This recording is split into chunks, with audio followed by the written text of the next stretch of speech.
ചെയ്യട്ടെ. അപ്പോ അള്ളാഹു പറയാണ്, ഇന്നാ നഹ്നു നുഹ്യിൽ മൗതാ, മരിച്ചുപോയ ആളുകളെ നാമാണ് ജീവിപ്പിക്കുന്നത്. മരിച്ചുപോയ ആളുകളെ നാം ജീവിപ്പിക്കും.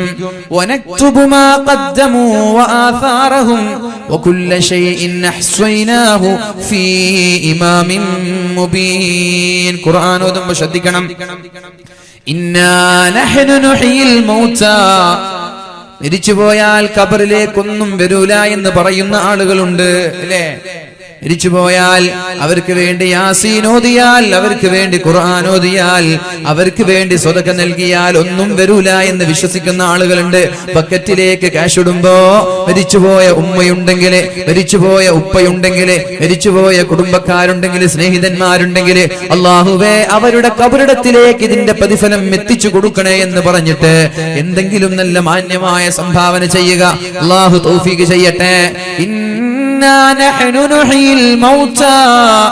ഞാനാണ് മരിച്ചുപോയ ആളുകളെ ജീവിപ്പിക്കുന്നത്. നിങ്ങളുടെ ജീവിതത്തിൽ നിങ്ങൾ ചെയ്തത് അള്ളാഹു എഴുതി വെക്കുന്നുണ്ട്. അപ്പൊ നമ്മുടെ ജീവിതത്തിൽ ചെയ്തതെല്ലാം അള്ളാഹു വളരെ വ്യക്തമായി രേഖപ്പെടുത്തുന്നുണ്ട്. നമ്മുടെ ശേഷം വരുന്ന ആളുകൾ, എന്റെ ശേഷം വരുന്നത് എന്റെ മക്കളാണ്, നിങ്ങളുടെ ശേഷം വരുന്നത് നിങ്ങളുടെ മക്കളാണ്.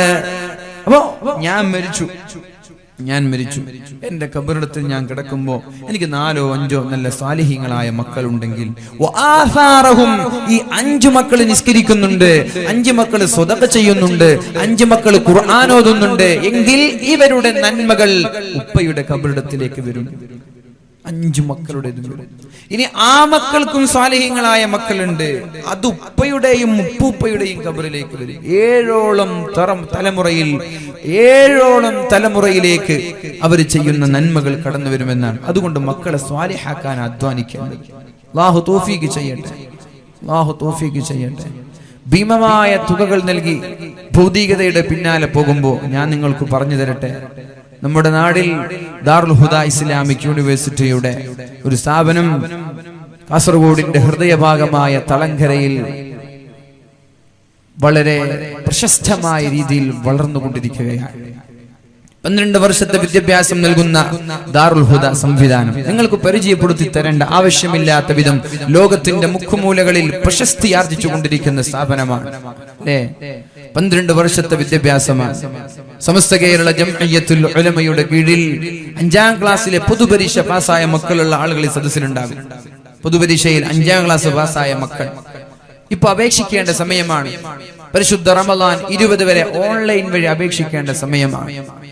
ജൂൺ 1 സ്കൂൾ തുടങ്ങി.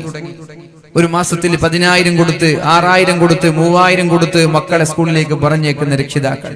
ഒരു വർഷത്തിൽ 1,00,000 ഒക്കെ വലിയ ചെലവുകൾ വരുന്ന. എന്താ ഇവിടെ പഠിപ്പിക്കുന്നത്? ഇംഗ്ലീഷാണ്, പിന്നെ ഭൗതികങ്ങൾ. അവിടെ പഠിപ്പിക്കുന്നത് ഒന്നും കുറയാതെ അതിന്റെ ഇരട്ടിയോളം വിദ്യാഭ്യാസം കൂടുതൽ നൽകി. ഭൗതികതയിൽ മതങ്ങൾ അതിനേക്കാളും വിപുലമായി മതവിദ്യാഭ്യാസവും നൽകി 12 വർഷത്തെ വളരെ മനോഹരമായ ഒരു കോഴ്സ് നമ്മുടെ നാടിൽ തല ഉയർത്തി നിൽക്കുന്നുണ്ട്. ദാറുൽ ഹുദ ഇസ്ലാമിക് യൂണിവേഴ്സിറ്റിയുടെ സഹസ്ഥാപനമായ മാലിക് ദിനാർ ഇസ്ലാമിക് അക്കാദമി. ഇംഗ്ലീഷ് ഉണ്ട് അവിടെ, ഉറുദു സംസാരിക്കാൻ പറ്റും, അറബി, മലയാളം, കമ്പ്യൂട്ടർ വിജ്ഞാനമുണ്ട്, സയൻസ് പഠിപ്പിക്കുന്നുണ്ട്, മാത്സ് പഠിപ്പിക്കുന്നുണ്ട്. മിനിമം ക്വാളിഫിക്കേഷൻ ഒരു ഹുദവിയായി ഇറങ്ങുമ്പോ ഒരു ഡിഗ്രി ക്വാളിഫൈഡ് ആയിട്ടാണ് ഇറങ്ങുന്നത്. 3000 ഹുദവികൾ ഇറങ്ങിയിട്ടുണ്ട്. 100% ഹുദവികളും ഡിഗ്രി ക്വാളിഫൈഡ് ആണ്. 50% ആളുകളും PG ക്വാളിഫൈഡ് ആണ്. 20% ആളുകളും PGയുടെ മുമ്പിൽ ഹയർ എഡ്യൂക്കേഷന് വേണ്ടി PhD ചെയ്യുന്ന ആളുകൾ, MPhil ചെയ്യുന്ന ആളുകൾ, ലണ്ടനിൽ പഠിക്കുന്ന ആളുകളുണ്ട്, തുർക്കിയിൽ പഠിക്കുന്ന ആളുകളുണ്ട്, അമേരിക്കയിൽ പഠിക്കുന്ന ആളുകളുണ്ട്. അപ്പൊ പഠിക്കേണ്ടവർക്ക് യാതൊരു ചെലവില്ലാതെ 12 വർഷത്തെ കോഴ്സാണ്. ഭൗതികത എന്താണോ സ്കൂളിൽ പഠിപ്പിക്കുന്നത് അതിനേക്കാളും നല്ലൊരു വിദ്യാഭ്യാസം ഒരു ചെലവ് പോലും ഇല്ലാതെ സമസ്ത കേരള ജംഇയ്യത്തുൽ ഉലമയുടെ കീഴിൽ ദാറുൽ ഹുദ നൽകുകയാണ്. അപ്പൊ അതുകൊണ്ട് എന്ത് ചെയ്യാ, ഒരേ ക്യാഷ് മുടക്കി മക്കളെ പഠിച്ചോനെ ഇവര് രാത്രി എപ്പോഴാ വരിക, സ്കൂൾ വിട്ട് വീട്ടിലെത്തുവോ, ഇവർ എന്തൊക്കെ ചെയ്യാം, അവിടുന്ന് കഞ്ചാവ് അടിക്കോ, ഇവരവിടുന്ന് പെണ്ണ് പിടിക്കോ, ഇങ്ങനെയുള്ള ടെൻഷനുകളൊന്നും ഇല്ലാതിരിക്കാൻ നമ്മുടെ മക്കളെ കൊണ്ടുപോയി ചേർക്കാനുള്ളൊരു താല്പര്യം നമ്മുടെ മാതാപിതാക്കൾ കാണിക്കുക. 12 വർഷം കഴിയുമ്പോ നമ്മൾ ആഗ്രഹിക്കുന്ന സ്വാലിഹായ കൺകുളിർമയുള്ള മക്കളായി മാറും. അള്ളാഹു തൗഫീഖ് ചെയ്യട്ടെ. പെൺകുട്ടികളാണെങ്കിൽ SSLC കഴിഞ്ഞാൽ വഫിയയുണ്ട്, ആൺകുട്ടികൾക്കുമുണ്ട് SSLC കഴിഞ്ഞാൽ വഫിയകൾ. ഇതൊക്കെ നമ്മൾ എന്ത് ചെയ്യാ, ഇതൊക്കെ നമ്മൾക്ക് സമസ്ത നൽകുന്ന, കേരളക്കരയിൽ സമസ്ത സംവിധാനം ചെയ്യുന്ന ഫ്രീ ആയിട്ടുള്ള എഡ്യൂക്കേഷനാണ്, വിദ്യാഭ്യാസമാണ്. ഒരു ചെലവുമില്ലാതെയാണ് പഠിപ്പിക്കുന്നത്, ഒരു ചെലവും നമ്മൾക്കില്ല. എന്നിട്ടും ഇതിനോട് ആളുകൾ അകലുന്നത് എന്തെന്ന് എനിക്കറിയില്ല. നമ്മൾ സ്കൂളിൽ പോയിട്ട് ലക്ഷങ്ങൾ മുടക്കുമ്പോ ഒരു 5 പൈസ നയാ പൈസ ചെലവില്ലാതെ എല്ലാ ക്വാളിഫിക്കേഷനും എല്ലാ കഴിവുമുള്ള നിപുണരായ വിദ്യാർത്ഥികളെ സമുദായത്തിലേക്ക് പറഞ്ഞേക്കുന്ന സ്ഥാപനങ്ങൾ നമ്മുടെ മുന്നിലുണ്ടാകുമ്പോ, അങ്ങനെ 5ാം ക്ലാസ് പൊതുപരീക്ഷ പാസ്സായ മക്കളുണ്ടെങ്കിൽ ഓൺലൈൻ വഴി അപേക്ഷിക്കുക, എന്നിട്ട് അവിടെ പോയി ഇന്റർവ്യൂ അറ്റൻഡ് ചെയ്യുക. 5000 ആളുകൾ 10000 ആളുകളൊക്കെ ഇന്റർവ്യൂവിന് വരിക. ഒരു സ്ഥാപനത്തിന് 2000 1000 500 ആളുകൾ വന്നാൽ അതിൽ നിന്നൊരു 40 പേരെയാ തെരഞ്ഞെടുക്കുക, അല്ലെങ്കിൽ ഒരു 80 പേരെയാ. ദാർഹുദയിലൊക്കെ ഏകദേശം 2000-ഓളം ആളുകൾ അഡ്മിഷന് വരാറുണ്ട്. എടുക്കുന്നത് എത്രയാ? 40 ആളുകളെ 80 ആളുകളെ. അപ്പോ വളരെ ബുദ്ധിയുള്ള, അത് മഹാനായ ബാപ്പുട്ടി ഹാജിയാണ് ഇതിന്റെ ശില്പി. ബാപ്പുട്ടി ഹാജി പറഞ്ഞു, ഇങ്ങനൊരു ഇന്റർവ്യൂ സംവിധാനം ദാറുൽ ഹുദയിൽ ഞാൻ തീരുമാനിക്കാനുള്ള കാരണം, നബി തങ്ങളുടെ അനന്തരാവകാശികളാണ് ആലിമീങ്ങൾ. ഒരു കാലഘട്ടത്ത് നമ്മുടെ മക്കൾ 5 മക്കളുണ്ട്, ഒന്നിനും കൊള്ളാത്ത മക്കളെ ഒരു കാലഘട്ടത്ത് പഠിപ്പിച്ചിരുന്നത്. 5 മക്കളുണ്ട്, കഴിയാത്തൊരു മക്കള്, ഒന്നിനും കഴിവില്ലാത്ത, എന്നാ പിന്നെ ഇവനെ ദർസിൽ കൊണ്ടുപോയി ചേർക്കാം എന്നൊരു സംവിധാനം പഴയ കാലത്തുണ്ടായിരുന്നു. പക്ഷെ അള്ളാഹുവിന്റെ പ്രവാചകന്മാരുടെ അനന്തരാവകാശികളാണ് ആലിമീങ്ങൾ. ആലിമീങ്ങൾ ബുദ്ധിയുള്ളവരാവണം, ആലിമീങ്ങൾ നല്ല കഴിവുള്ള ആളുകളാവണം. അതുകൊണ്ടാണ് ഞാൻ ഇങ്ങനെ ഒരു ഇന്റർവ്യൂ സംവിധാനം അഡ്മിഷന്റെ സമയത്ത് സംവിധാനിക്കാനുള്ള കാരണമെന്ന് മഹാനായ മർഹൂം ബാപ്പുട്ടി ഹാജി, അള്ളാഹു അവരുടെ ഖബറിടം അള്ളാഹു സ്വർഗീയമാക്കി കൊടുക്കട്ടെ. അപ്പോ നമ്മുടെ മക്കൾ കൺകുളിർമയുള്ള മക്കളാവാൻ, നാളെ നമ്മൾ മരിച്ചാൽ നമ്മുടെ ഖബറിലേക്ക് നിരന്തരമായി ദുആ ചെയ്യുന്ന സ്വാലിഹീങ്ങളായ കൺകുളിർമയുള്ള മക്കളാവാൻ വേണ്ടി നമ്മൾ എന്ത് ചെയ്യാ, ഇങ്ങനെയുള്ള ദീനി സ്ഥാപനങ്ങളിലേക്ക് കൊണ്ടുപോയി നമ്മുടെ മക്കളെ നമ്മൾ ചേർക്കാനുള്ള ഒരു അവസരം നമ്മൾ നഷ്ടപ്പെടുത്താതെ സൂക്ഷിക്കുക. അള്ളാഹു തൗഫീഖ് ചെയ്യട്ടെ. ഉണ്ടായാലുള്ള നേട്ടം എന്താണ്? ഇങ്ങനെയുള്ള മക്കളെ നമ്മൾ ഉണ്ടായാലുള്ള നേട്ടം എന്താണ്? സീസർ വലിക്കാത്ത, കള്ളു കുടിക്കാത്ത, പെണ്ണ് പിടിക്കാത്ത, അല്ലെങ്കിൽ നല്ല അച്ചടക്കമുള്ള, ഖുർആൻ ഓതിയാൽ അർത്ഥം മനസ്സിലാകുന്ന, കിതാബ് തിരിയുന്ന, ഇംഗ്ലീഷിലും അറബിയിലും ഉറുദുവിലും മലയാളത്തിലും പ്രഭാഷണം നടത്താൻ പറ്റുന്ന പ്രഗത്ഭരായ മക്കൾ നമ്മൾക്കുണ്ടായാൽ നമ്മുടെ നമ്മുടെ കണ്ണിന് കുളിർമ ലഭിക്കാൻ അതിനേക്കാളും കൂടുതൽ എന്താ വേണ്ടത്? അള്ളാഹു തൗഫീഖ് ചെയ്യട്ടെ. അപ്പൊ നഷ്ടപ്പെടുത്തരുത്. ഇങ്ങനെ മുടിയും ക്രോപ്പ് ചെയ്ത് ചെത്തി മുട്ടിനതായ ഫാൻഡ് വിട്ട് നടക്കുന്നതിന് പകരം മാന്യമായ മക്കളാക്കി വളർത്തുക. ഇന്നാ നഹ്നു നുഹ്യിൽ മൗതാ വനക്തുബു മാ ഖദ്ദമു വആഥാറഹും.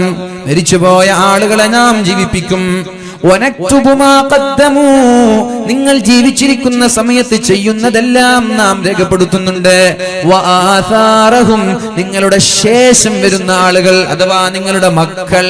നമ്മൾ പറഞ്ഞ ഒരു ചരിത്രം പറഞ്ഞല്ലേ, യാസീൻ സൂറത്ത് ഖുർആൻ മുഴുവൻ മോദി ഉപ്പയുടെ ഖബറിലേക്ക് ആദ്യം ചെയ്യുമ്പോൾ ഉപ്പ ഇങ്ങനെ മസലും പിടിച്ച് ഇങ്ങനെ നിന്നു സന്തോഷത്തോടെ. മകൻ മരിച്ചപ്പോ ഉപ്പ മറ്റുള്ളവരുടെ അമലിന് വേണ്ടി കാത്തിരുന്ന സംഭവം നമ്മൾ ഇന്നലെ പറഞ്ഞതാണ്.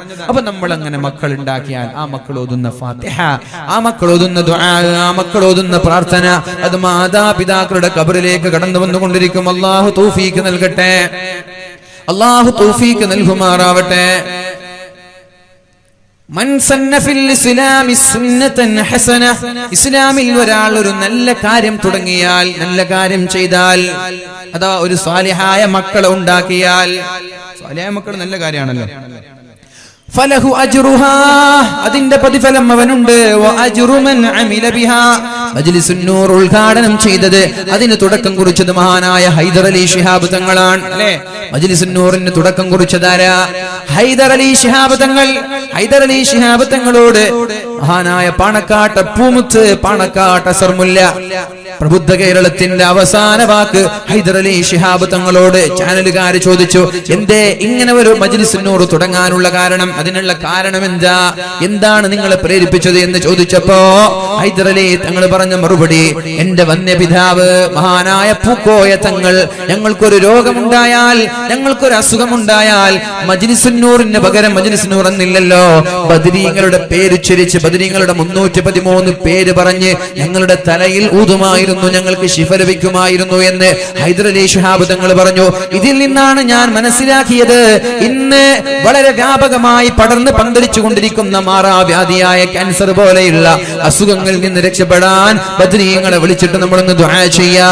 അസുഖങ്ങളിൽ നിന്ന് രക്ഷപ്പെടാൻ അത് മതി. അപ്പൊ ഇന്ന് GCC രാഷ്ട്രങ്ങളിലെ കേരളക്കരയിലുള്ള ഒട്ടുമിക്ക മഹല്ലുകളിൽ, കേരളത്തിന് പുറത്തുള്ള മഹല്ലുകളിൽ മജ്ലിസുൻ നൂർ നിരന്തരമായി ഓതിക്കൊണ്ടേയിരിക്കുകയാണ്.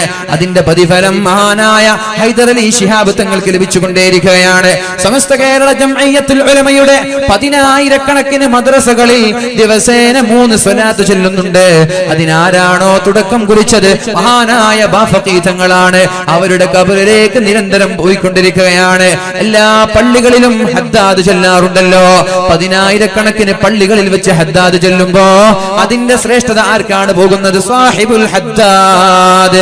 മൻഖൂസ് മൗലിദ് ഓതുമ്പോ അതിന്റെ ശ്രേഷ്ഠത സൈനുദ്ദീൻ മഖ്ദൂമിലേക്ക് പോകുന്നുണ്ട്. നമ്മുടെ നാടിൽ ഒരു കൊലപാതകം നടക്കുമ്പോ കാസർഗോഡ് ജില്ലയിൽ വെച്ചല്ലേ ഞാൻ സംസാരിക്കുന്നത്. റമദാനിന് മുമ്പുള്ള ഒരു മാസത്തിലെ 6ഓ 5ഓ കൊലപാതകമല്ല നമ്മുടെ നാട്ടിൽ നടന്നത്.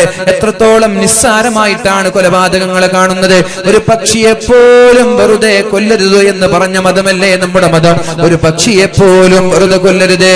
ഒരു ഉസ്ഫൂർ, ഒരു പൈങ്കിളിയെ കാരണമില്ലാതെ കൊന്നുപോയാൽ ആ പൈങ്കിളി നാളെ അക്ഷരാലോകത്ത് നമ്മൾക്കെതിരെ സാക്ഷി നിൽക്കുമെന്ന് മുഹമ്മദുർ റസൂലുള്ളാഹ്. പിന്നെയല്ലേ മനുഷ്യന്മാർ അങ്ങനെ യാതൊരു വില നൽകാതെ, യാതൊരു പ്രാധാന്യം നൽകാതെ എത്രയോ ആളുകൾ ഇവിടെ കൊല ചെയ്യപ്പെടുകയാണ് ദിനേന കൊലപാതകങ്ങളുടെ കഥകൾ കേട്ടുകൊണ്ടിരിക്കുന്ന നമ്മളൊന്ന് മനസ്സിലാക്കണം. ഈ കൊലപാതകങ്ങളുടെ എല്ലാ കൊലപാതകങ്ങളുടെയും ഒരു ഓഹരി ആരുടെ അടുത്തേക്ക് പോകുന്നുണ്ട്? ആദം നബിയുടെ മകനായ ഖാബീലിന് ലഭിക്കുന്നുണ്ട് എന്ന് സഹീഹുൽ ബുഖാരി. ആദം നബി അലൈഹിസ്സലാമിന്റെ മകന് ഇതിന്റെ എല്ലാ ഓഹരിയും ലഭിച്ചുകൊണ്ടിരിക്കുന്നുണ്ട്. കാരണം എന്താ? ആദ്യമായി കൊലപാതകം നടത്തിയത് ആദം നബിയുടെ മകൻ ഖാബീലാണ്. അപ്പൊ ആരാണോ ആദ്യമായൊരു തെറ്റ് ചെയ്യുന്നത്, ശേഷം അതേ തെറ്റ് ചെയ്യുന്ന ആളുകൾ ആ തെറ്റുകളിൽ ആദ്യം തുടങ്ങി വെക്കുന്ന ആളുകൾക്ക്, ഇവിടെ നമ്മൾ ഉദാഹരണത്തിന് ഒരു പിരിവ് പറയുകയാണെന്ന് സങ്കല്പിക്കുക. ഇന്ന് പിരിവൊന്നും എടുക്കുന്നില്ല, ഉദാഹരണം പറയാൻ.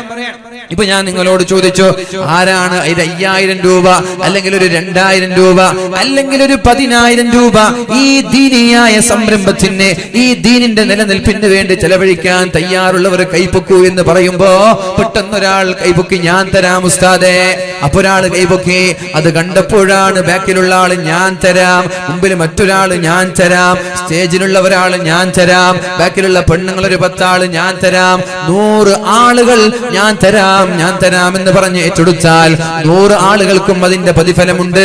ആ 100 ആളുകളുടെ പ്രതിഫലങ്ങളിൽ നിന്ന് അല്പം പോലും കുറക്കാതെ ആരാണോ ആദ്യം കൈപ്പൊക്കിയത് അവനും കിട്ടുമെന്ന് മുഹമ്മദുർ റസൂലുള്ളാഹ്. അതുകൊണ്ട് സംഭാവനയുടെ കഥകൾ പറയുമ്പോ, പിരിവിന്റെ വിഷയം പറയുമ്പോൾ കൈതാത്തി വെക്കല്ല. 100 ആണോ കൊടുക്കാൻ പറ്റുന്നത്? 100 ആണെങ്കിൽ 100 കൈപ്പൊക്കിയേക്ക്. 1000 ആണെങ്കിൽ 1000 കൈപ്പൊക്കിയേക്ക്. നീ 1000 കൊടുത്ത ശേഷമായിരിക്കും പിന്നിൽ നിന്നൊരാൾ 1,00,000 കൊടുക്കുന്നത്. 1000 കൊടുത്ത നിനക്ക് 1,00,000ന്റെ പ്രതിഫലം ലഭിക്കും. കാരണം നീയാണ് ആദ്യം തുടക്കം കുറിച്ചത്. അതുകൊണ്ട് നമ്മളൊരു നന്മ ചെയ്താൽ, നമ്മളൊരു നന്മയ്ക്ക് തുടക്കം കുറിച്ചാൽ എന്തിനേറെ പറയണം. ഈ ഒരു വാദിന്റെ സദസ്സ് സംഘടിപ്പിച്ച നമ്മുടെ SKSSFന്റെ പ്രവർത്തകരെ, നമ്മുടെ ബഹുമാനപ്പെട്ട ഫൈസി ഉസ്താദ് അടക്കമുള്ള പ്രവർത്തകരെ, അവർക്ക് ലഭിക്കുന്ന ശ്രേഷ്ഠത എന്താണ്? ഈ 4 ദിവസത്തെ വാദിൽ ഒരു മാറ്റം ഉണ്ടായാൽ, ഒരാളിലെങ്കിലും ഒരു ചേഞ്ച് ഉണ്ടായാൽ, യാസീനോദാൻ തുടങ്ങിയാൽ ഈ സംഘാടകർക്ക് അതിന്റെ പ്രതിഫലമുണ്ട്. വാദ് പറയുന്ന ഉസ്താദിനുണ്ട്, അതേപോലെ ഇതിന്റെ സംഘാടകർക്കുണ്ട്. ഇതിലേക്ക് സാമ്പത്തികമായി, മാനസികമായി, ശാരീരികമായി സഹായിച്ച എല്ലാ ആളുകൾക്കും ആ യാസീൻ ഓതുന്നതിന്റെ പ്രതിഫലമുണ്ട്. ഇന്ന് ഒരുപാട് ആളുകൾ കൈപ്പൊക്കിയിട്ടുണ്ട്. ഇന്നലെ കുറച്ചാളുകളെ കൈപ്പൊക്കിയിട്ടുള്ളൂ. ഇന്ന് ഒരുപാട് ആളുകൾ യാസീൻ ഓതിയതിന്റെ കൈപ്പൊക്കിയിട്ടുണ്ട്. അപ്പൊ ഇതിന്റെ പ്രതിഫലങ്ങളൊക്കെ ഈ ആളുകൾക്കൊക്കെ ലഭിക്കുന്നതാണ്. അതുകൊണ്ട് നന്മ ചെയ്യാൻ അവസരം കിട്ടിയാൽ ഒരു കാരണവശാലും വൈകിപ്പിക്കാൻ പാടില്ല. വേഗം അത് ചെയ്യണമെന്ന് മഹാന്മാരായ പണ്ഡിതന്മാർ, ആലിമീങ്ങൾ നമ്മൾ പഠിപ്പിക്കുകയാണ്. അല്ലാഹു തൗഫീഖ് നൽകുമാറാവട്ടെ.